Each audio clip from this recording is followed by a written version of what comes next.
Ces querelles internes ont commencé après les cafouillages autour de la participation haïtienne à la 79e Assemblée générale de l'ONU.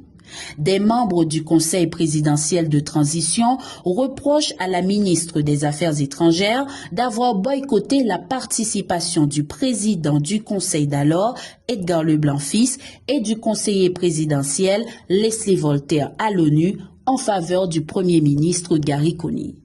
Le Conseil présidentiel, vexé par cette mise à l'écart, convoque la chancelière Dominique Dupuy qui n'a pas répondu. Dans une lettre datée du 2 octobre adressée au président du CPT, le Premier ministre prend même la défense de sa chancelière, affirmant que la présidence n'a pas l'autorité de convoquer un membre de son gouvernement. Le conflit est désormais ouvert. Les deux branches de l'exécutif cessent de se réunir en Conseil des ministres et échangent par correspondance officielle.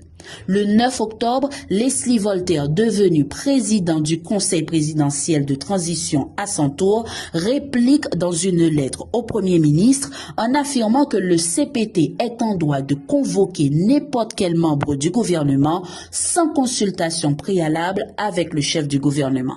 Le CPT ne se contente pas de faire la leçon au Premier ministre, mais exige un remaniement ministériel, suspectant Gary Conille de recruter des mercenaires après que son ministre de la Justice fasse courir le bruit d'un complot visant à l'assassiner.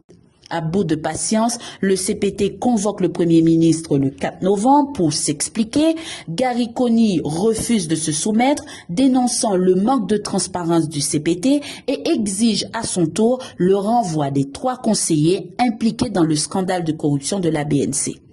Malgré les appels à l'unité de la communauté internationale et de la société civile, le CPT décide le 8 novembre de publier un arrêté annonçant la nomination d'un nouveau Premier ministre, limogeant ainsi Gary Conille. Cette décision soulève de vives inquiétudes quant à la capacité de ce gouvernement de transition d'arriver à organiser des élections crédibles. Pendant ce temps, le pays fait face à une crise humanitaire jamais vue avec plus de 700 000 déplacés internes et 5,5 millions de personnes en situation d'insécurité alimentaire.